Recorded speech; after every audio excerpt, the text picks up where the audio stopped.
Disclaimer: the views and opinions expressed by the guests and hosts of this show are their own and do not necessarily reflect the views or opinions of the company or the show itself. Hey, Explora Bookworms, good day, and my name is Red, and welcome to our segment, Road to Beijing. And our guest for today is definitely is going to be part of the upcoming Beijing International Book Fair. This is going to be happening this coming June 17 to 21st. Of course, that's going to be in China. And he'll be showcasing his book, and we'll be doing a virtual book signing at the Explora booths, rather.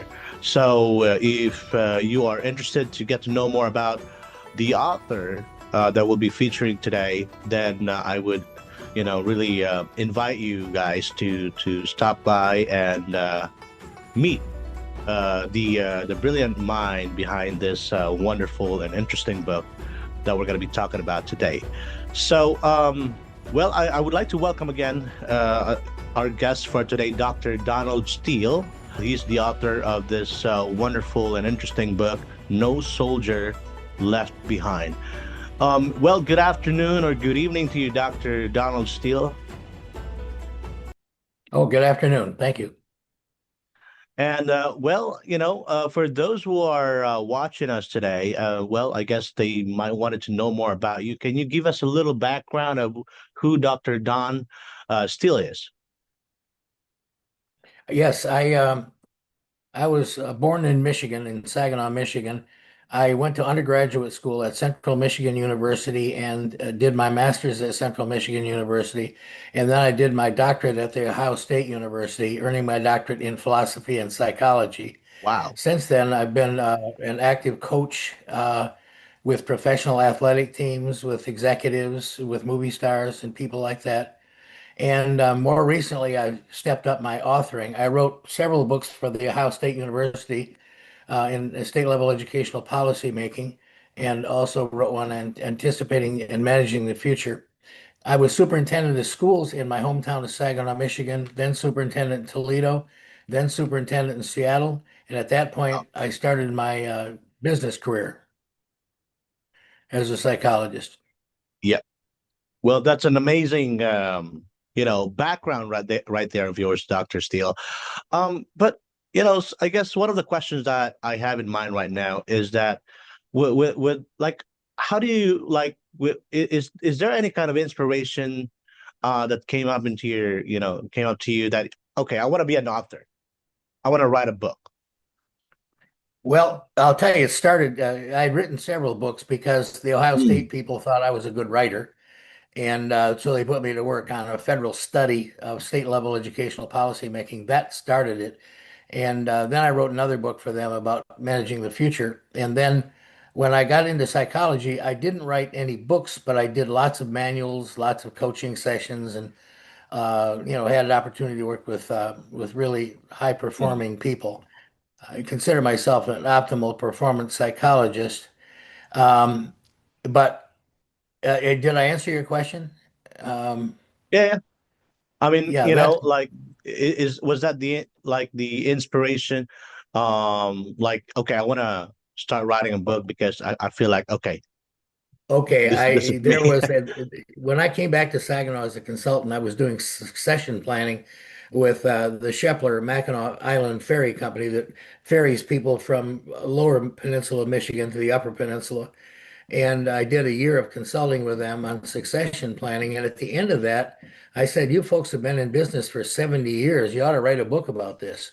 And they said, well, we couldn't write a book, but you could. So I wrote that book, and that's led to 10 other biographies of businesses, entrepreneurs, and ordinary people who've lived extraordinary lives or done something extraordinary in their life. And I think we're up to 12 books now since I came back to Michigan. I lived in Las Vegas for a number of years and then Scottsdale. Wow, that's a lot of book. Are these books available in Amazon as well? Like aside from the one that we're talking about today? Amazon, I think Barnes and Noble also. Oh, okay. And is there like a website where they can find this thing or stuff? Um, if you look at my website, I think it's on there. One of my companies is Performance Learning, Okay. and the Performance Learning Inc. website probably has that on there. I work more at writing books than I do selling books. Mm, We contract out with other people to do the sales, and Amazon's a big sales part of it. Yeah. source. Yeah. Yes, exactly. Well, as we all know, that's where everyone can find, books nowadays, or Barnes and Noble, for most of us. But talking about this book, No Soldier Left Behind. What inspired you to document Doctor or General John's Kulhavi's story in this book? I'll try to be brief here. I was a roommate of John's in college for a semester. Mm. And we had a really good time together. He was president of the fraternity, and I had a rock and roll band traveling all over the country. So I was Okay. in and out of school. I later did albums with Willie Nelson and Tammy Wynette and traveled with some of the other country stars. I like country music, but I was called to give a speech at Merrill Lynch, the financial advising company, Mm. and it was mandatory attendance. And in the front row was John Kulhavi wearing his general's uniform, and I really couldn't believe it. I didn't. I looked at him as a kid in college, like the rest of us, and he was raised in Skidway Lake, a really poor kid.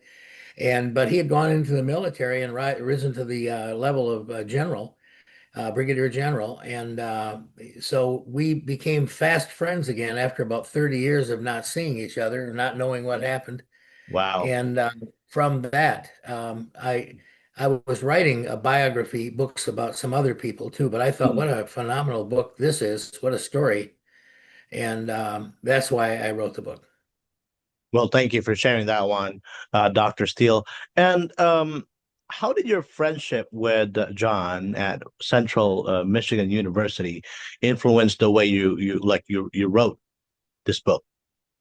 Well, I learned at Central that his dad had left him at the age of 12, and it Oh. affected him greatly. He had to support his Mm. family so he's a worker, and he had to hitchhike back and forth from Central because he didn't have transportation frequently. Uh, so that no soldier left behind, he carried that into the military. Everybody's dedicated to that idea, but he was deeply dedicated to it. He didn't want anybody left behind. Right now, we're working on a project with the Department of Defense to carry that no soldier left behind, driven by this book, to people leaving the military. Up to 40 people a day kill themselves from vets, over the trauma that they have and stuff. And we're in the identity transformation business where we help them reestablish an identity outside the military. Mm. And so John, his book has gotten a lot of attention in the military. I also did an album called Under the Gun, written by my friend Chris Christopherson. Um, and it all the money is dedicated to the honor flights for military. So we have a strong interest in the military, and John's name, along with two other generals, General Tom Conant and General Darren Werner, have all been involved in promoting the idea of helping vets in any way we can, and not leave a soldier left behind even after they exit the military. Carry that forward. Wow, that's an amazing, life right there of John. Thank you for sharing again, Dr. Steele, because, probably, and that is part of in this book, right? Like that whole thing that you shared to me today. Well, the part about after they leave the military was not in that because this Ah, book okay. inspired us to say, they really, like John saved a lot of lives, and so did other military people. But when they get out, they can give them a room, you can give them money, but they really need to reestablish their identity outside the military and That's move true. forward so they can protect, they're still protect. We want them to protect their family, protect their health, protect their community, but you don't have the same mission as you did when you were in the military. That's true. I mean, I've seen a couple of documentaries about military individuals that didn't really. I would say they were not treated well, and unfortunately, it's Yeah. a story that it's a sad story. It's a sad part of being, serving the country, and then after doing everything risking your lives, you end up in the streets. You end Yeah, up homeless. being like nobody cares about you because you have PTSD, or all this kind of you know mental stuff that is happening to you, and for them you're a different person. Like, okay, stop. You stop there. you know I don't want to talk to you. I don't want to be with you because you're like crazy. That's It's really. sort of like jumping out of a plane with no parachute. Yeah. Once they get out, they don't have a safety. Well, people are working at this 22-0 and the VFW. A lot of folks are working at things, but we focus on their identity. And I believe sincerely, and I work very closely with John McNeil, the author of the Creation Code, which deals with identity in helping people. And John and the other two generals that are on my advisory council all sincerely believe that's it. In fact, Tom Conant, General Conant, three-star Marine, left the military, went to work at a very good company, and he said he just hated it. He went back into the military because his identity obviously was still with the military. He's still doing military work. But a lot of people get out and they don't go back in, but they don't know how to reframe what they're about and how to be successful and happy. Yeah, well, I guess that's what you're gonna get after being in that kind of I would say chaotic situation. And it creates a different kind of perspective sometimes after you've been in a battle like that, seeing friends dying, seeing friends decapitated, or something like that. I don't know. I mean, I don't know if I can live with that kind of life after. But talking about this book again, Dr. Steele, John flew more than 300 combat missions in Vietnam, right? Which stories or experience stood out to you, like the most during your conversation with him? Well, there were a number of them. One that really stands out is they were shot down and went into a crater where a bomb had hit, and there were South Vietnamese on one side and North Vietnamese on the other side shooting at each other. And he was down at the bottom, and one of his crew members had his leg stuck under the Oh, helicopter, under the rungs of the helicopter, and John had to pull him up and drag him up the hill. And he talked the Vietnamese into helping him, and they weren't very helpful typically, but they did help. Um, John did all this stuff, went back to his hutch, they call it, and his back seized up. He did all his stuff, and it didn't bother him until he sat down and his back seized up, and he was in bed for a period of time because he couldn't operate. He actually, saved lives. His gun flew through the windshield of the helicopter and was like 20 feet away from the plane or the helicopter. right. And it was an excruciating. A lot of people could have died, and they Yeah. didn't. And John was not going to leave that guy pinned under the helicopter. That was just not the case. Well, I guess there's a reason, and this is how, or of course, the reason behind that is, pretty much he was protected so that he can also share that kind of experience, not just to you, but to everyone. Because, as you were sharing that story, that part to me, it kind of reminded me of that movie, Black Hulk Down.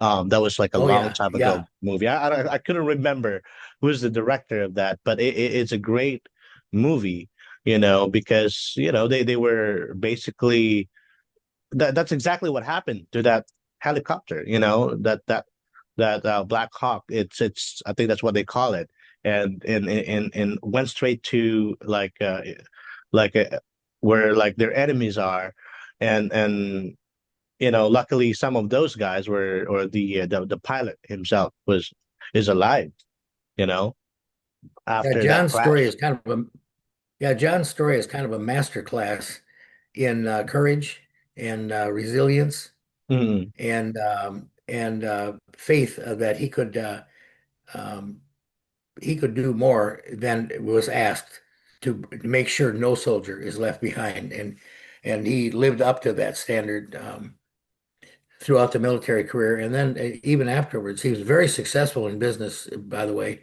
He's donated about $10 million to Central Michigan University to help with ROTC and Oh, that's good. build a sports arena. Mm. So he's a philanthropist now, but when he went into the Merrill Lynch, that's another story. When he went into Merrill Lynch to work with them, he didn't know anything about finance. He was poor, his mother owned a little store in Skidway Lake. But he said to the bosses, I need to put a team together like I had in the military. And they said, that's not the way we do things.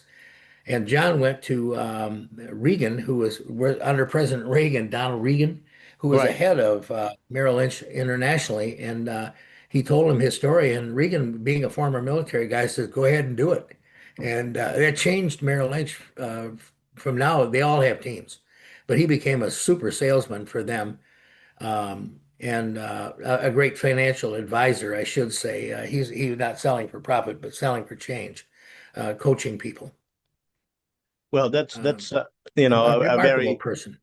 yes, that's true. And I think, this is something that we can also do. Like anybody can do if they just want to help humanity. This is one of the best example. I would But say if I had two terms to describe him, you didn't ask that. One is humble. He's very humble, and humility is misunderstood as a virtue.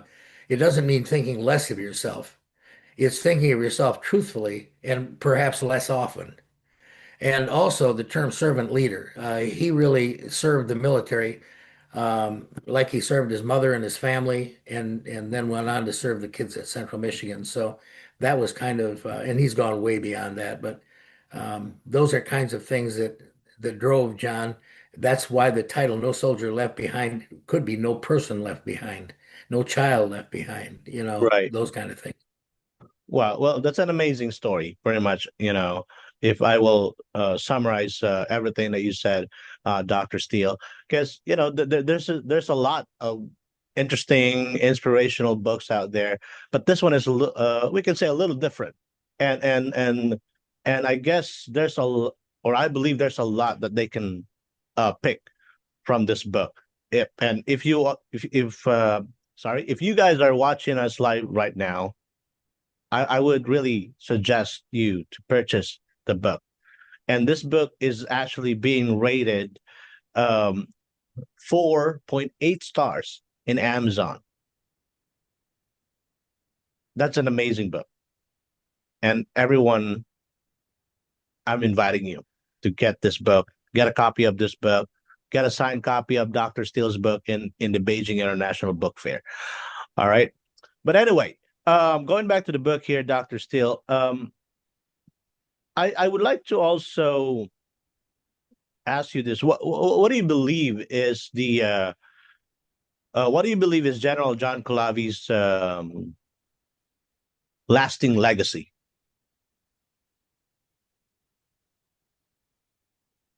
He said he likes to see people have fun and be happy. And that sounds kind of strange, but he's built an amusement park in an area where nobody goes. It's the second largest privately owned amusement park, and he loses money on it every year.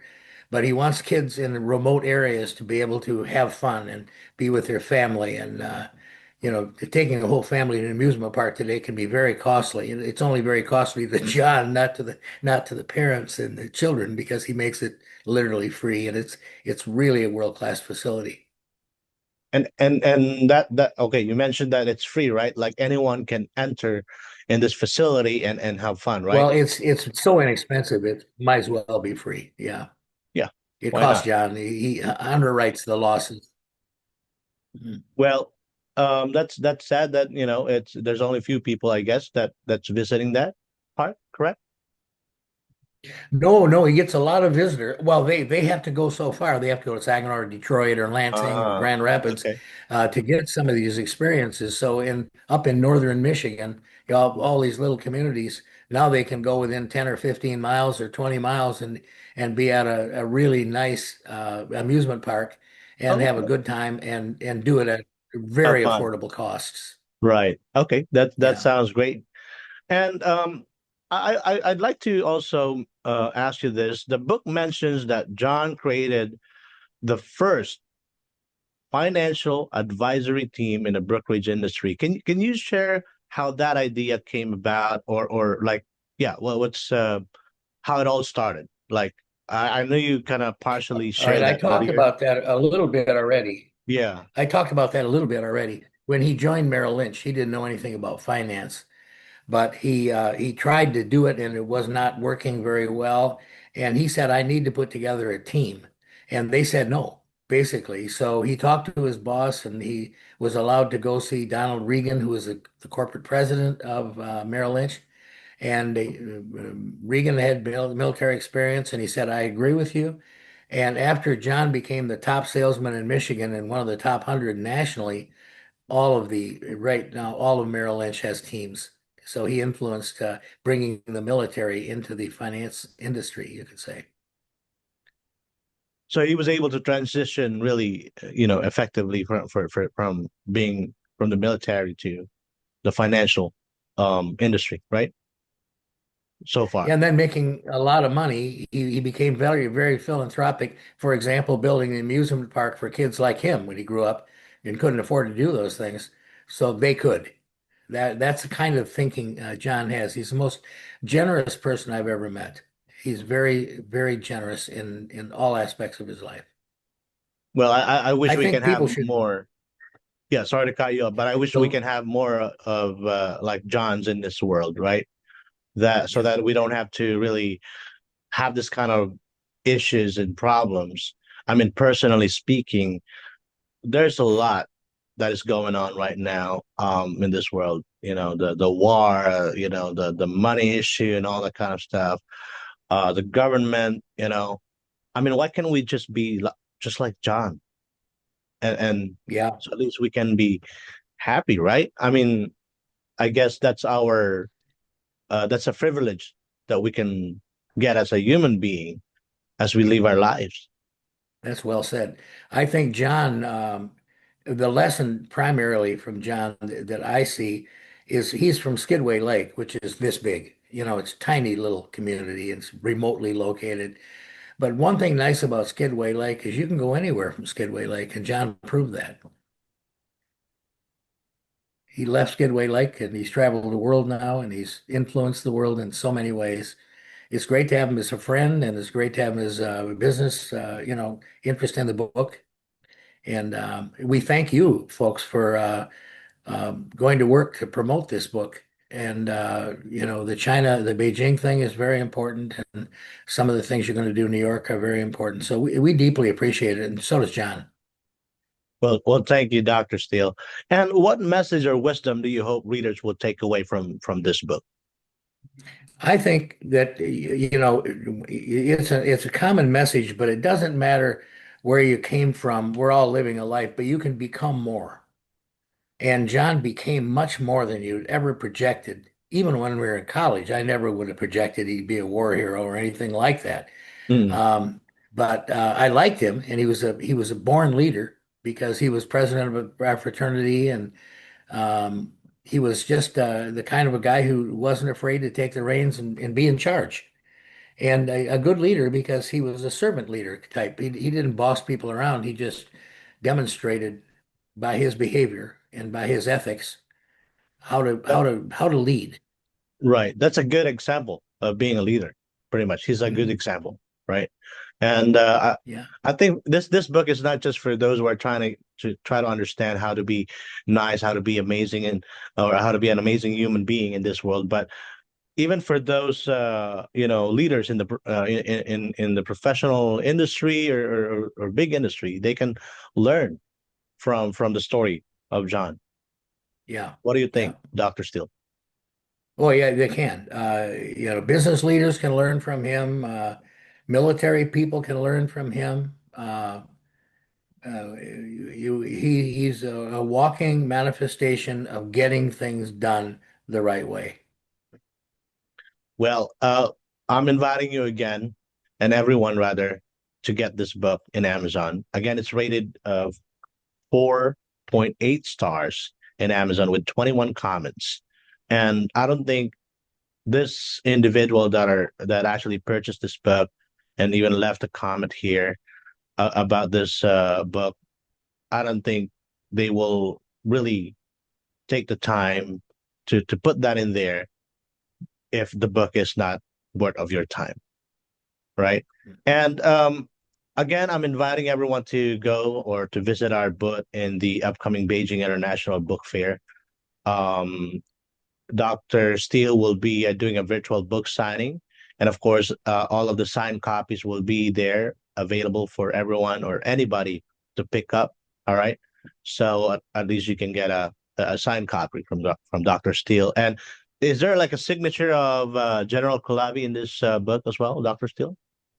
We can put one in there. Neither one of us has, we sign books when people come to, for example, a lot of the books that are sold are not sold through Amazon. They're sold directly through John and me and others that take an interest in getting this book out there. And none of us care about making money off it as much as we do passing the word.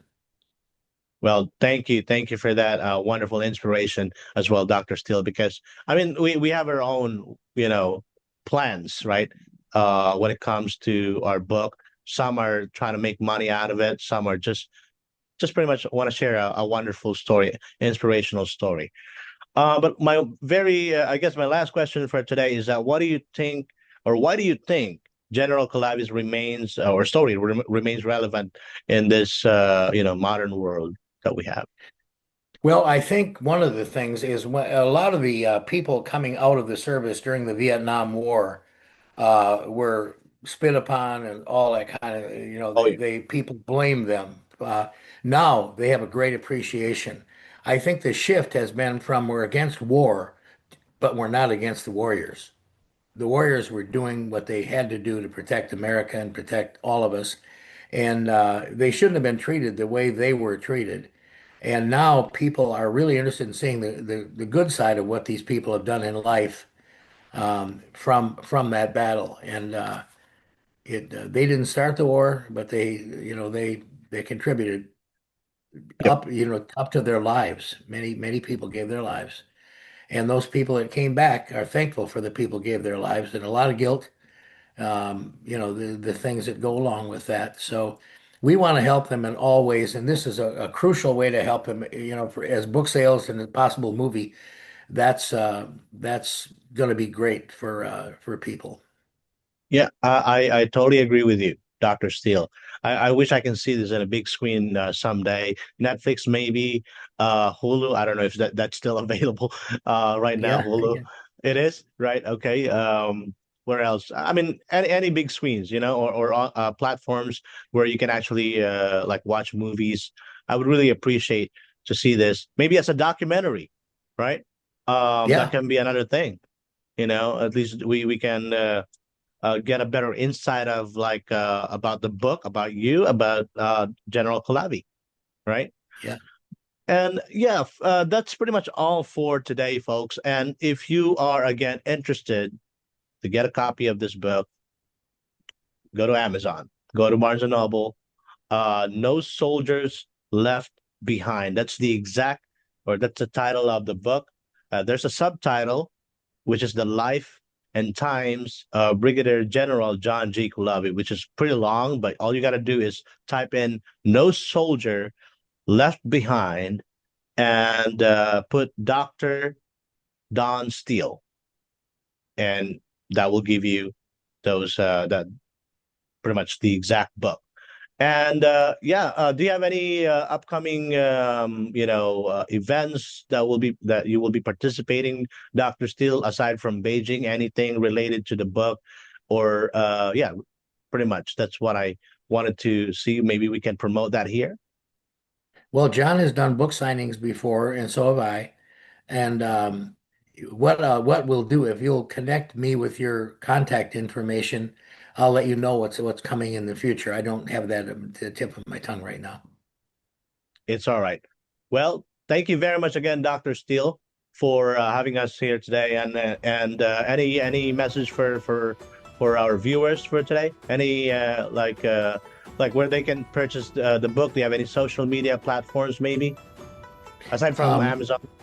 I would stick with Amazon and Barnes and Noble and performancelearninginc.com. I probably have that on there, but I'm not sure.